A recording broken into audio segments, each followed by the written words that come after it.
Boa noite. Olá, boa noite. Nova fase da Operação Lava Jato prende o empresário Ronan Maria Pinto, dono do Jornal Diário do Grande ABC e ex-secretário-geral do PT, Silvio Pereira. O caso Celso Daniel volta a incomodar o PT. O juiz Sérgio Moro cita o assassinato do prefeito petista ao mandar prender o empresário de Santo André.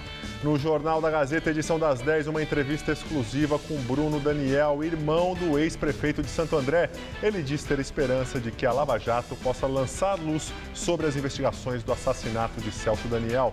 E o governador Alckmin volta atrás e decide que vai pagar o bônus aos servidores da educação. Você acompanha essas e outras notícias daqui a um minuto, logo depois de um rápido intervalo. Qual Casper você é? Eu sou jornalismo. Eu sou relações públicas. Eu sou publicidade e propaganda. Eu sou rádio, TV e internet. A minha Casper é comunicação. Aqui tem teoria, prática, oportunidades de estágio e a melhor localização. Essa é a minha Casper. Essa é a nossa Casper. Toda sexta, Ronald Rios comenta os principais assuntos da semana, com ironia e bom humor. Porque os cientistas conseguiram mandar o homem para a Lua, mas aparentemente é difícil demais fazer um celular durar um ano. A Semana com Ronald Rios. Toda sexta, 10h30 da noite.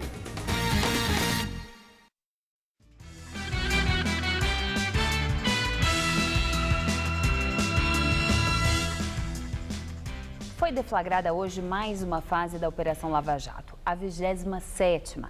Logo no início da manhã, a polícia já cumpria mandados de busca e apreensão. E gente graúda é investigada. O ex-secretário-geral do PT, Silvio Pereira, e o dono do Jornal Diário do Grande ABC, Ronan Maria Pinto, foram presos temporariamente.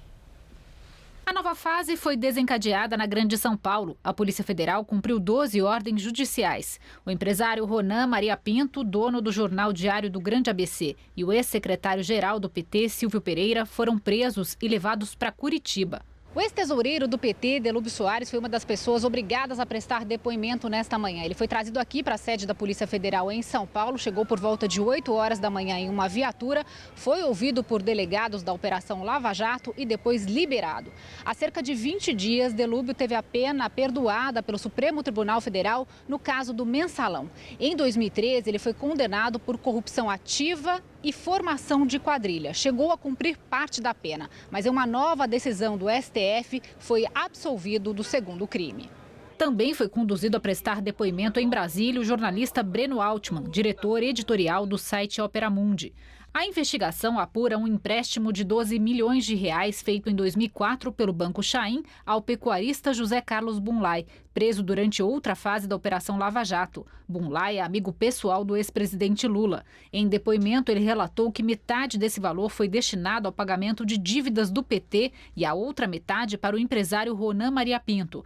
Há suspeita de que Ronan chantageava o partido. O empréstimo foi pago por meio da contratação da Chaim como operadora de um navio sonda da Petrobras em 2009, ao custo de 1 bilhão e 600 milhões de dólares. Entre os crimes investigados estão extorsão, falsidade ideológica, fraude, corrupção ativa e passiva e lavagem de dinheiro. O senhor Delúbio Soares foi citado pelo senhor Salim Chaim, pelo senhor José Carlos Bunlai e pelo senhor Sandro Tordim, como a pessoa que representou os interesses do Partido dos Trabalhadores junto ao Banco Chaim para a concessão do empréstimo. O papel do senhor Silvio, em princípio, ele seria, já na época dos fatos, seria o principal articulador do Partido dos Trabalhadores junto ao senhor Marcos Valério, inclusive no esquema do Mensalão, e nesse episódio específico há indícios de que ele também atuou arquitetando esse esquema de lavagem de dinheiro proveniente do empréstimo fraudulento do Banco Chaim. A prisão temporária de Ronan e do ex-secretário-geral do PT, Silvio Pereira, tem prazo de 5 dias. Silvio ficou conhecido durante o escândalo do Mensalão por ter recebido um Jeep Land Rover da empreiteira GDK, que também é investigada pela Polícia Federal. Na Lava Jato, ele é suspeito de receber cerca de R$500 mil da OAS e da UTC Engenharia como uma mesada para não denunciar irregularidades das empreiteiras. Em entrevista coletiva, o Ministério Público Federal explicou as diferenças entre a atuação dos suspeitos no caso do Mensalão e no esquema de corrupção da Petrobras. Enquanto no Mensalão os empréstimos eram pagos com favores do governo para a instituição financeira, no nosso caso o empréstimo foi pago mediante um favor da Petrobras. Então são coisas totalmente diferentes. Nesta nova fase das investigações, um crime antigo ocorrido em 2002 voltou à tona. Agora, o juiz Sérgio Moro acredita que o assassinato de Celso Daniel possa estar relacionado ao repasse de valores ao empresário Ronan Maria Pinto. Familiares do ex-prefeito de Santo André, Celso Daniel, nunca aceitaram a versão oficial da morte dele. Na época da morte, o petista era coordenador da pré-campanha de Lula à presidência. Os investigadores da Lava Jato querem saber por que R$6 milhões, metade do empréstimo fraudulento concedido pelo Banco Chaim ao pecuarista Bunlai, foram repassados a Ronan Maria Pinto. O dinheiro teria sido usado pelo empresário para comprar o jornal Diário do Grande ABC. No ano passado, Ronan foi condenado a 10 anos de prisão, acusado de participar de um esquema de corrupção no setor de transportes da Prefeitura de Santo André entre 1999 e 2001. Ele está recorrendo. O Ministério Público acredita que esse esquema motivou o sequestro e assassinato do prefeito petista Celso Daniel em janeiro de 2002. A polícia diz que foi um crime comum, mas o Ministério Público diz que o crime foi político. Durante as investigações, 7 testemunhas do caso morreram em circunstâncias misteriosas. Dos 7 acusados pela morte de Celso Daniel, 6 já foram condenados. O apontado como mandante, o empresário Sérgio Gomes da Silva, o Sombra, responde em liberdade. Ele era amigo de Celso Daniel, dirigia o carro no momento do sequestro e seria o coordenador do esquema de cobrança de propinas. O dinheiro arrecadado, segundo o Ministério Público, abastecia o Caixa 2 do PT. O partido nega. 10 anos depois, em 2012, durante a investigação do esquema do Mensalão petista, o operador Marcos Valério disse em depoimento que Ronan recebeu dinheiro porque estava ameaçando envolver dirigentes do PT na investigação da morte de Celso Daniel. Na lista dos chantageados por Ronan, segundo Valério, estão José Dirceu, o ex-ministro Gilberto Carvalho e o ex-presidente Lula. O juiz Sérgio Moro, no despacho que autorizou a operação de hoje, afirma que, embora o depoimento de Valério deva ser visto com muitas reservas, é possível que o esquema do empréstimo fraudulento tenha alguma relação com o homicídio. Se confirmado que os valores foram destinados em extorsão de dirigentes do Partido dos Trabalhadores, a conduta é ainda mais grave, escreveu o juiz, pois o fato contribuiu para a obstrução da justiça e completa apuração dos crimes na Prefeitura de Santo André. Bruno Daniel, irmão do prefeito de Santo André, Celso Daniel, diz ter esperança de que a Operação Carbono 14 da Lava Jato possa lançar luz sobre as investigações do assassinato. Ele deu entrevista exclusiva agora há pouco para o Jornal da Gazeta, edição das 10. Bruno e outros familiares de Celso Daniel defendem a tese de crime político, pela qual o prefeito teria sido morto para evitar denúncias sobre esquemas de corrupção e financiamento de campanhas do PT e de aliados. Celso Daniel foi coordenador da campanha presidente de Lula em 2002. De que maneira você recebeu essa informação da prisão desse empresário Ronan Maria Pinto hoje, durante mais essa etapa da Operação Lava Jato? Você acredita que ele possa ter informações adicionais sobre a morte do seu irmão, o ex-prefeito de Santo André, Celso Daniel? Eu recebi com muita esperança de que esses episódios venham trazer luz ao assassinato do meu irmão, porque ainda há muitas coisas a serem investigadas, né? É necessário esclarecer o teor da suposta chantagem que o Ronan teria feito junto ao Lula, Zé Dirceu e Gilberto Carvalho. Precisa saber qual é o teor dessa suposta chantagem. Quem denunciou isso foi o Marcos Valério. Muito bem, então agora o Ronan está preso. É necessário esclarecer. Os recursos, a Lava Jato verificou que eles foram efetivamente repassados ao Ronan, sob a orientação da direção do PT. É difícil acreditar que o Sérgio Sombra tenha sido o único a organizar tudo aquilo que cercou o assassinato do meu irmão e depois a morte de 7 pessoas. Um conjunto muito grande de pessoas que trabalhava na época em Santo André, seja do setor privado, seja da Prefeitura de Santo André, estão indiciadas porque houve licitações fraudulentas, houve esquemas de corrupção, de arrecadação de recursos para fazer caixa de campanha, etc. Então, isso é uma outra coisa que está em andamento e precisa julgar. O juiz Sérgio Moro autorizou que o ex-ministro José Dirceu, preso pela Operação Lava Jato, seja levado a um hospital particular de Curitiba para uma bateria de exames. Segundo os advogados de Dirceu, ele vem tendo dores de cabeça constantes, tem apresentado um quadro de pressão alta e também um distúrbio de ansiedade. A defesa alega ainda que a penitenciária de Pinhais, onde Dirceu está preso, não dispõe de estrutura necessária para os exames que ele precisa. Na decisão, Moro também permitiu, se for necessária, a internação de José Dirceu em um hospital. E agora o comentário de Josias de Souza, direto de Brasília. Ele fala da nova fase da Operação Lava Jato. Há 2 semanas, a voz de Lula soou num grampo da Polícia Federal dizendo o seguinte: eu estou muito assustado com a República de Curitiba.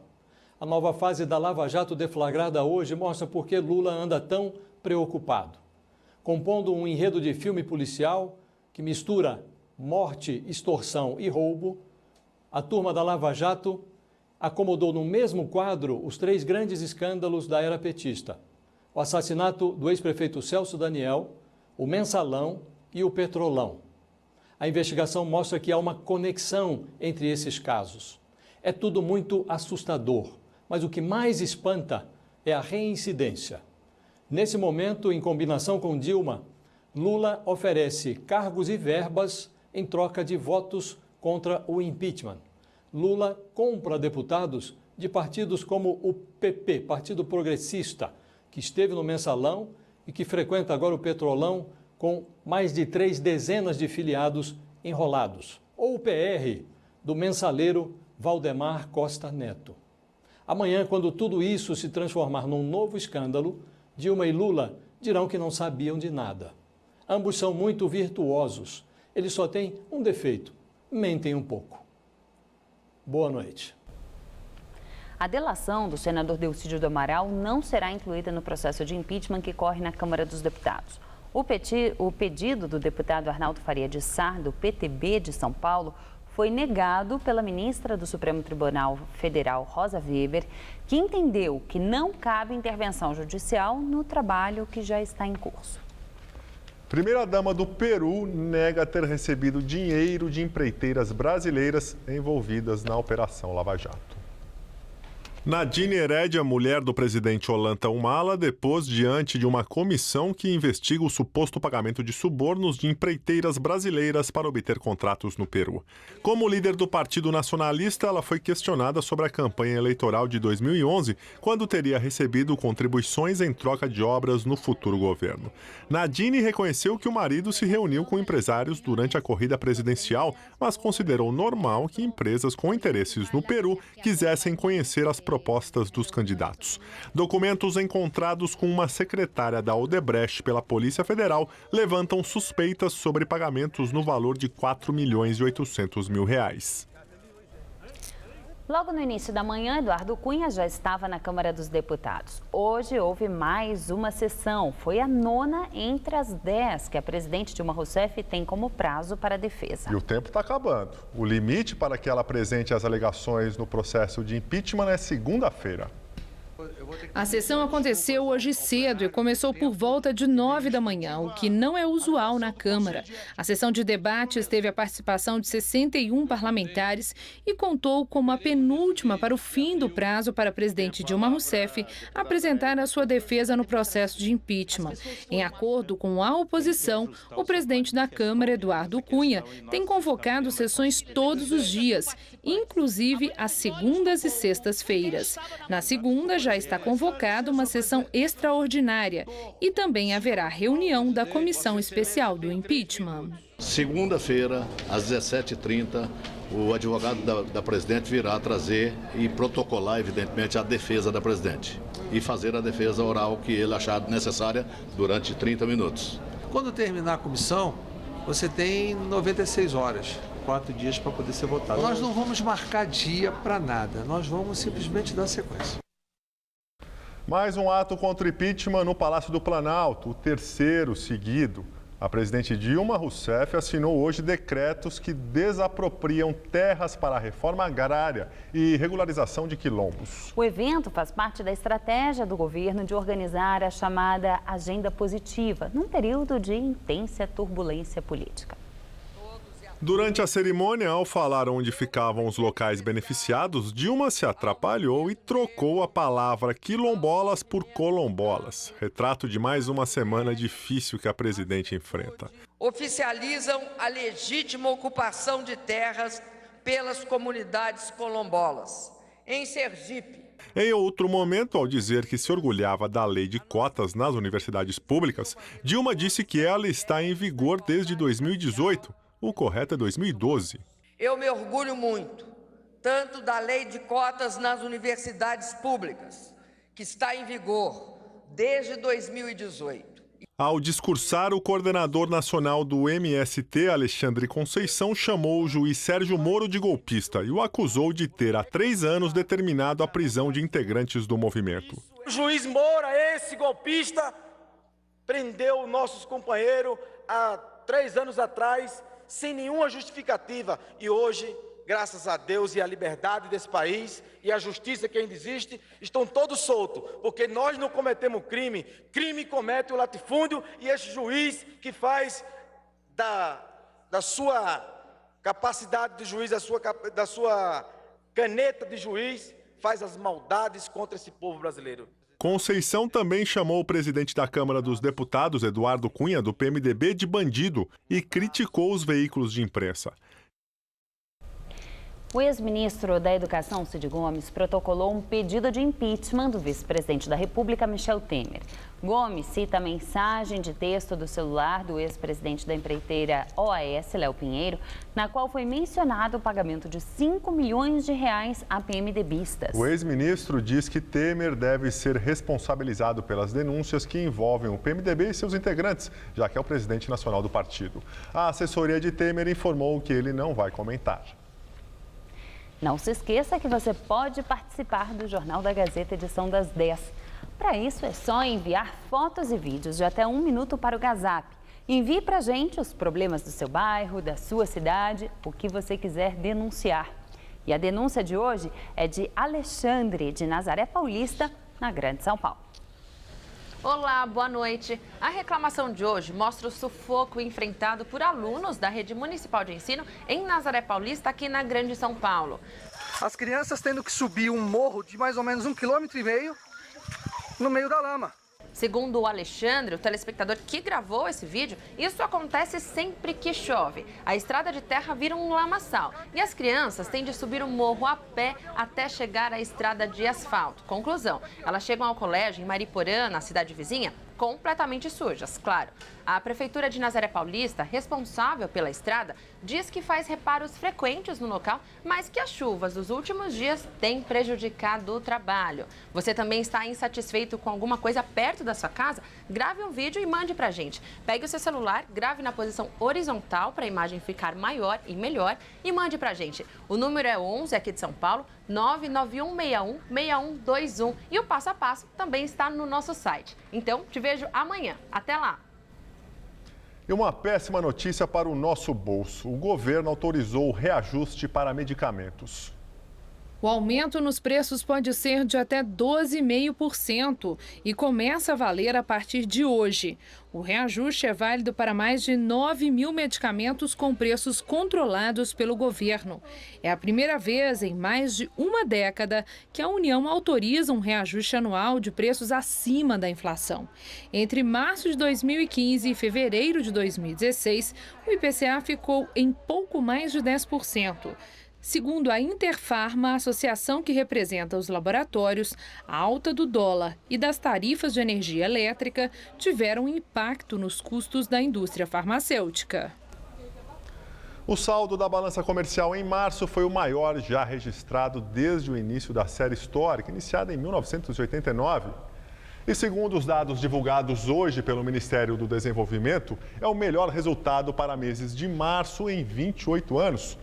O superávit das exportações, menos exportações na balança comercial brasileira, foi de 4 bilhões e 400 milhões de dólares em março, no mês passado. A melhora do saldo positivo da balança comercial está relacionada principalmente com a forte queda das importações. E a nossa comentarista de economia, Denise Campos de Toledo, fala sobre esse aparente bom resultado da balança comercial. Do jeito que anda o país, até notícia boa tem que ser vista com ressalvas. O saldo comercial foi o melhor em 28 anos, mas vem de uma queda das importações muito superior à queda das exportações. O comércio exterior está encolhendo. Em relação às importações, isso era esperado, pela alta do dólar que houve desde o ano passado e a forte queda do consumo doméstico. Mas os investimentos também caíram muito e é o aspecto mais preocupante, já que compromete a melhoria da competitividade da indústria nacional, que precisa ganhar capacidade de concorrência para poder ampliar as vendas externas. As compras de máquinas importadas recuaram quase 27% sobre março de 2015. De outro lado, a produção de máquinas e equipamentos aqui no Brasil caiu quase 26% no levantamento do IBGE, referente a fevereiro do ano passado. Caíram as importações e as compras de maquinário produzido aqui. A indústria está segurando mesmo os investimentos diante da crise que o país enfrenta, o que dificulta mais uma reação. O comércio exterior é a brecha para a retomada de alguma atividade, já que do lado doméstico não há muita condição de expansão das vendas. O crédito caro e mais escasso, a queda de renda e o desemprego vão continuar afetando negativamente o consumo. O que se percebe é que o dólar mais alto não favoreceu as exportações como se esperava. E ainda tem a queda mais recente do dólar, relacionada à crise política, que traz mais incerteza para os empresários. A produção industrial vai ter mais um ano no vermelho, com todos os ajustes negativos que isso provoca, inclusive em relação ao emprego. A indústria continua demitindo muito. Quanto à balança comercial, fica pelo menos o saldo em dólares, que melhora as contas externas, que são um dos poucos dados melhores da nossa economia. A previsão do mercado é que o saldo este ano chegue a 43 bilhões e meio de dólares. Pode bater nos 50, só que não vai trazer resultados maiores para a atividade econômica. Eu volto na segunda. Até lá. O governador Geraldo Alckmin volta atrás e decide pagar o bônus por desempenho aos servidores da educação do estado de São Paulo. O pagamento havia sido cancelado na última segunda-feira. A Secretaria de Estado da Educação pretendia converter os recursos de bonificação em um reajuste de 2,5% a todos os professores. Com esse recuo do governo, por enquanto, não há previsão de aumento para a categoria. Os sindicatos se posicionaram contrários ao cancelamento do bônus e também ao percentual de reajuste proposto. E agora vamos a um comentário de cultura com César Job. A agenda cultural paulistana anda abarrotada. Na música erudita, os próximos dias serão agitados. O Mozarteum brasileiro inicia sua temporada 2016 apresentando a mezzo-soprano austríaca Angélica Kirchschlager, acompanhada pela orquestra Capela Istropolitana da Eslováquia. No repertório, uma seleção de canções com arranjos para orquestra e a Sinfonia número 2, Tudo de Schubert, além de uma seleção de áreas de operetas vienenses. Os concertos serão nos dias 5 e 6, na Sala São Paulo. O Teatro São Pedro apresenta, a partir do dia 6, uma montagem inédita da ópera Adriana Lecouvreur, a obra mais conhecida do compositor italiano Francesco Cilea, dirigida pelo craque André Heller Lopes. Direção musical de Luiz Fernando Malheiro e elenco nacional de primeira linha. Serão 6 récitas até o dia 17. A ópera não era montada no Brasil desde 1951, no Municipal de São Paulo. A Orquestra Sinfônica do Estado de São Paulo apresenta esta semana o concerto número 2 para piano de Saint-Saëns, tocado pelo jovem Behzod Abduraimov, do Uzbequistão. A USESP, regida por Alexander Librais, da Orquestra de Munique e da Sinfônica da Rádio Polonesa, toca ainda a abertura de L'Italiana in Algeri, de Rossini, e a Sinfonia número 4 de Mendelssohn Bartholdy, hoje e amanhã na Sala São Paulo. As artes visuais também andam animadas. O Instituto de Arte Contemporânea apresenta toda a série dos objetos ativos de Willis de Castro, feitos entre 1959 e 1962. O MAC apresenta uma retrospectiva do venezuelano Oswaldo Vigas, curada por Bélgica Rodrigues. Henrique Oliveira mostra obras recentes no anexo da Galeria Milan. A Galeria Nara Hössler abre amanhã mostras de Antônio Dias e do cubano René Francisco. Na Galeria Marcelo Guarnieri, a partir de amanhã, trabalhos de Luiz Paulo Baravelli. Na semana que vem, tem Luiz Hermano na Galeria Lume e Caetano de Almeida na Galeria Luiza Estrina. Sem falar na inauguração da nova sede da Galeria Luciana Brito, domingo, numa casa projetada por Rino Leve. Uma agenda e tanto. Boa noite. A edição de hoje pode ser vista no site do Jornal da Gazeta. Obrigada pela companhia. Tchau, Gabriel. Valeu, pessoal. Muito obrigado pela presença. Fique agora com Ronald Rios em A Semana. Aproveite o final de semana e até segunda-feira.